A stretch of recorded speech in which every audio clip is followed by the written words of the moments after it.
اور ایک کانٹریکٹ کے بعد اپنی پوری خلافت یعنی کہ یہ پوری سلطنت حضرت امیر معاویہ کے سپرد کر دی تھی۔ بات کر لے اگر ان کی وفات کے بارے میں تو اتہاس کاروں کے مطابق ان کو زہر دیا تھا۔ ان کی قبر آج کے دور میں مدینہ کے مشہور قبرستان جنت البقیع میں موجود ہے۔ اس لسٹ میں تیسرے نمبر پر نام آتا ہے حضرت امام حسین کا۔ یہ بھی نہ صرف حضرت علی کے بیٹے اور حضرت محمد صلی اللہ تعالی علیہ وسلم کے نواسے تھے بلکہ ساتھ ہی ساتھ حضرت امام حسن کے چھوٹے بھائی تھے، جن کو یزید پلید کی حکومت کے خلاف کھڑے ہونے کی وجہ سے ان کو ان کے کئی ساتھیوں کے ساتھ کربلا کے میدان میں شہید کر دیا گیا تھا۔ اور یہ کربلا میں حضرت امام حسین کی شہادت کا واقعہ اتنا زیادہ خطرناک اور اتنا زیادہ دردناک تھا کہ جس نے پورے مسلم دنیا کو ہمیشہ کے لیے بدل کر رکھ دیا تھا۔ ان کی قبر عراق دیش کے مشہور شہر کربلا میں موجود ہے۔ اماموں کی اس لسٹ میں چوتھے نمبر پر نام آتا ہے حضرت امام زین العابدین کا۔ یہ دراصل حضرت امام حسین کے ہی صاحبزادے تھے اور یہ کربلا کے میدان میں بھی موجود تھے، مگر کیونکہ یہ اس وقت حد سے زیادہ بیمار تھے اسی وجہ سے اس جنگ میں شامل نہ ہو سکے، اور جس کی وجہ سے یہ کربلا کے میدان سے زندہ واپس آنے والے اکلوتے مرد تھے۔ ایسا مانا جاتا ہے کہ کربلا کی جنگ کے بعد حضرت امام زین العابدین نے اپنے چند ساتھیوں کے ساتھ اپنی پوری زندگی مدینہ شہر میں بالکل سادگی کے ساتھ گزاری تھی۔ حالانکہ ان کی وفات بھی زہر کی وجہ سے ہی ہوئی تھی، جو زہر زیادہ تر اتہاس کاروں کے مطابق اس دور کے حکمران یعنی کہ ولید بن عبد الملک کے آرڈر پر دلوایا گیا تھا۔ ان کی قبر آج کے دور میں مدینہ شہر کے مشہور قبرستان جنت البقیع میں موجود ہے۔ پانچویں نمبر پر نام آتا ہے حضرت امام محمد باقر کا۔ یہ دراصل امام زین العابدین کے بیٹے تھے اور اس حساب سے حضرت امام حسین کے پوتے تھے۔ جس وقت کربلا کی جنگ لڑی جا رہی تھی اس وقت ان کی عمر صرف 3 سال تھی۔ سنی اور شیعہ دونوں ہی گروپ اس بات پر ایگری کرتے ہیں کہ حضرت امام محمد باقر اپنے دور کے بہت بڑے عالم ہوا کرتے تھے۔ شیعہ لوگوں کے مطابق حضرت امام محمد باقر کو اس دور کے حکمران یعنی ہشام بن عبد الملک کے کہنے پر زہر دیا گیا تھا اور اسی زہر سے ہی ان کی شہادت ہو گئی تھی، اور ان کی قبر بھی مدینہ کے مشہور قبرستان جنت البقیع میں موجود ہے۔ چھٹے نمبر پر نام آتا ہے حضرت امام جعفر صادق کا۔ یہ دراصل شیعہ لوگوں کے مطابق ان کے چھٹے امام ہیں، اور یہی وہ امام تھے کہ جہاں تک شیعہ لوگوں کا یہ پورا گروپ آپس میں یونائٹ تھا، ورنہ تو ان کے دور سے ہی بلکہ یہ کہیے کہ ان کی وفات کے ساتھ ہی اب شیعہ گروپ خود بھی کئی فرقوں میں ڈیوائیڈ ہو گیا تھا، کیونکہ ان کی وفات کے بعد اس چیز کو لے کر جھگڑا ہوا تھا کہ آخر ان کے بعد کس کو امام بنایا جائے۔ تو اسی لیے جہاں ایک طرف کچھ لوگوں نے ان کے بیٹے حضرت امام موسیٰ کاظم کو اپنا امام مانا، تو وہی دوسری طرف کچھ لوگوں نے ان کے بڑے بیٹے حضرت اسماعیل کو اپنا امام مانا۔ وہی کچھ لوگ ایسے تھے کہ جنہوں نے ان دونوں کے علاوہ بھی کسی کو اپنا امام مان لیا، اور اس طرح سے شیعہ گروپ اب کئی فرقوں میں بٹ گیا تھا۔ حضرت امام جعفر صادق حد سے زیادہ قابل اور حد سے زیادہ نالجبل انسان تھے۔ خود سنیوں کے 2 بڑے امام یعنی کہ حضرت امام ابو حنیفہ اور حضرت امام مالک بھی انہی کے شاگرد تھے۔ اس کے علاوہ مسلم دنیا کے ایک مشہور ویگیانک جن کا نام جابر بن حیان تھا، وہ بھی دراصل انہی کے شاگرد تھے۔ اتہاس کاروں کا یہی ماننا ہے کہ اس دور کے عباسی خلیفہ یعنی کہ المنصور کے کہنے پر آپ کو زہر دیا گیا تھا، اور اس زہر کی وجہ سے ہی آپ کی وفات ہو گئی تھی، اور آپ کی قبر بھی مدینہ کے مشہور قبرستان جنت البقیع میں موجود ہے۔ اماموں کی لسٹ میں 7ویں نمبر پر نام آتا ہے حضرت امام موسیٰ الکاظم کا۔ جیسا کہ میں نے آپ کو پہلے ہی بتایا کہ حضرت امام جعفر صادق کی وفات کے ساتھ ہی شیعہ گروپ بھی آپسی فرقوں میں ڈیوائیڈ ہو گیا تھا، تو لہٰذا کچھ لوگوں نے حضرت امام موسیٰ کاظم کو اپنا امام مانا تھا، جبکہ کچھ لوگ ایسے بھی تھے کہ جنہوں نے کسی اور کو اپنا امام مانا تھا، اور یہی وجہ تھی کہ حضرت امام موسیٰ کاظم کے دور میں ہی شیعہ گروپ میں سے کئی نئے فرقے بن گئے تھے، جن میں وہ بوہرا کمیونٹی بھی تھی کہ جس کو آج کے دور میں ہم لوگ بوہرا مسلم کے نام سے جانتے ہیں۔ ایسا مانا جاتا ہے کہ حضرت امام موسیٰ کاظم کو عباسی سلطنت کے ایک مشہور خلیفہ یعنی ہارون الرشید نے ایک لمبے وقت تک قید کیا تھا اور اسی قید کی وجہ سے آپ کی وفات ہو گئی تھی۔ آپ کا مزار مبارک آج کے دور میں عراق کے ایک قصبے میں موجود ہے۔ اماموں کی اس لسٹ میں 8ویں نمبر پر نام آتا ہے حضرت امام علی رضا کا۔ آپ کو بتا دیں کہ یہ بھی دراصل اپنے دور کے بہت بڑے عالم مانے جاتے تھے۔ ان کے دور میں جو سلطنت عباسیہ کا حکمران ہوا کرتا تھا یعنی کہ مامون الرشید، اس نے لوگوں کے دلوں میں جگہ بنانے کے لیے اور شہرت بنانے کے لیے حضرت امام علی رضا کو اپنا ولی عہد بنا لیا تھا۔ مگر جب دھیرے دھیرے اس نے دیکھا کہ ان کی شہرت اس سے بھی زیادہ بڑھتی جا رہی تھی اور خود اس کی شہرت ان کی وجہ سے اب کم ہوتی جا رہی تھی، تو اس نے خاموشی کے ساتھ چپکے سے ہی زہر دے کر ان کو شہید کروا دیا۔ حضرت امام علی رضا کی قبر آج کے دور میں ایران دیش کے ایک شہر مشہد میں موجود ہے۔ اس لسٹ میں اگلا نام آتا ہے امام محمد تقی کا۔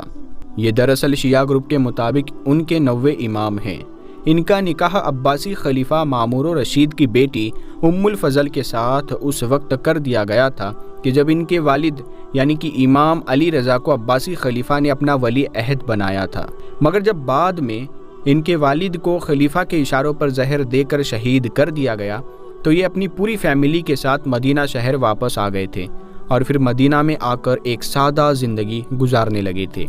امام محمد تقی کے بارے میں یہ مانا جاتا ہے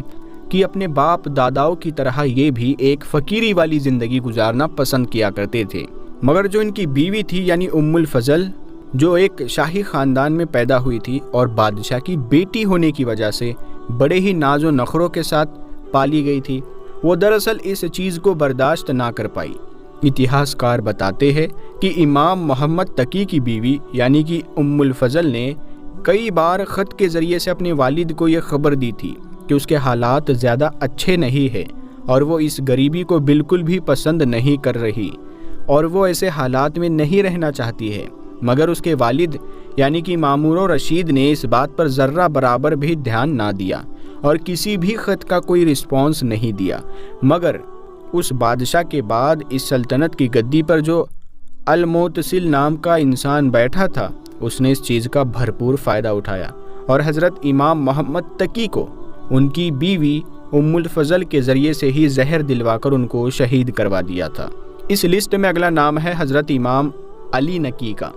یہ دراصل امام محمد تقی کے بیٹے اور شیعہ گروپ کے مطابق ان کے 10ویں امام ہیں۔ اتہاس کاروں کے مطابق امام علی نقی نے اپنی زندگی کا زیادہ تر حصہ حد سے زیادہ مشکلوں کو برداشت کرتے ہوئے گزارا تھا۔ ان کی زندگی کا زیادہ تر حصہ نظر بندی میں ہی گزرا تھا، جو نظر بندی دراصل اس دور میں عباسی حکمرانوں کی طرف سے کروائی گئی تھی اور آخرکار ان کی وفات بھی عراق کے ایک شہر میں نظر بندی کی حالت میں ہی ہو گئی تھی۔ بعد میں ان کو اسی گھر میں دفنا دیا گیا تھا کہ جہاں پر انہوں نے نظر بندی کی حالت میں اپنی زندگی کا زیادہ تر حصہ گزارا تھا۔ اس جگہ کو آج کے دور میں مسجد العسکری کے نام سے جانا جاتا ہے۔ اماموں کی اس لسٹ میں اب اگلا نام ہے حضرت امام حسن عسکری کا۔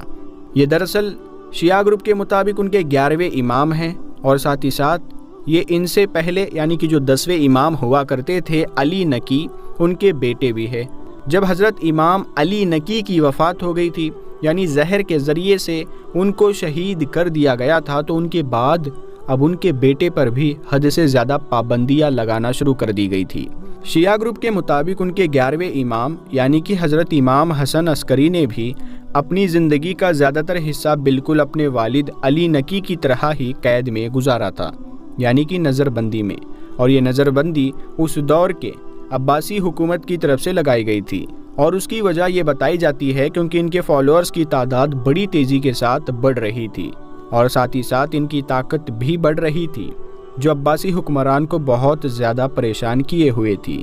فی الحال دستور کے مطابق شیعہ گروپ کے مطابق ان کو بھی عباسی حکمران کی طرف سے ہی زہر دیا گیا تھا اور اسی زہر کی وجہ سے ان کی شہادت ہوئی تھی۔ بات کر لے اب اگر ان کی قبر کے بارے میں، تو ہم آپ لوگوں کو بتا دیں کہ ان کا مزار بھی اپنے والد کے ساتھ ہی العسکری مسجد میں موجود ہے۔ فی الحال اگر بات کر لے آخری اور 12ویں امام کے بارے میں، تو شیعہ گروپ کے مطابق ان کے 12ویں امام کا نام ہے حضرت امام محمد بن حسن۔ انٹرسٹنگ بات یہ ہے کہ شیعہ لوگ انہی امام محمد بن حسن کو امام مہدی کے نام سے بھی جانتے ہیں۔ وہ اس لیے کیونکہ اس مدعے کو لے کر شیعہ اور سنی گروپ کے بیچ الگ الگ رائے پائی جاتی ہے۔ یہ بات تو آپ سبھی لوگ بڑی اچھی طرح سے جانتے ہی ہوں گے کہ حضرت امام مہدی کا اس دنیا میں آنا قیامت کی نشانیوں میں سے ایک نشانی مانی جاتی ہے، مگر فرق یہ ہے کہ جہاں ایک طرف سنیوں کے مطابق حضرت امام مہدی ہوں گے تو حضور صلی اللہ تعالیٰ علیہ وسلم کی بیٹی حضرت بی بی فاطمہ کی نسل سے ہی، مگر دراصل وہ بھی پیدا نہیں ہوئے ہیں، بلکہ وہ تو قیامت کے قریب ہی پیدا ہوں گے اور پھر حضرت عیسیٰ علیہ السلام کے ساتھ مل کر جنگ کریں گے اور پوری دنیا میں امن قائم کریں گے۔ مگر دوسری طرف جو شیعہ گروپ ہے ان کا یہ ماننا ہے کہ دراصل حضرت امام مہدی حضرت بی بی فاطمہ کی نسل سے تو ہوں گے ہی، ساتھ ہی ساتھ وہ پیدا نہیں ہوں گے، بلکہ وہ تو آلریڈی پیدا ہو چکے ہیں، بلکہ وہ صرف ہماری نظروں سے اوجھل ہے، یعنی اپنی جان کی حفاظت کی خاطر دنیا سے غائب ہو گئے ہیں اور صحیح وقت آنے پر صرف ظاہر ہوں گے اور پھر پوری دنیا سے ناانصافی، ظلم و ستم ختم کر کے امن قائم کریں گے۔ فی الحال دوستو، آج کی اپنی ویڈیو کو ہم یہیں پر ختم کرتے ہیں۔ ویڈیو پسند آنے پر آپ لوگ اس ویڈیو کو لائک کریں، اپنے دوستوں میں شیئر کریں۔ اگر ویڈیو میں کوئی غلطی نظر آتی ہے تو آپ کمنٹ کر کے ہمیں ضرور بتائیں۔ ہم ملتے ہیں آپ کو اگلی ویڈیو میں، تب تک کے لیے السلام علیکم۔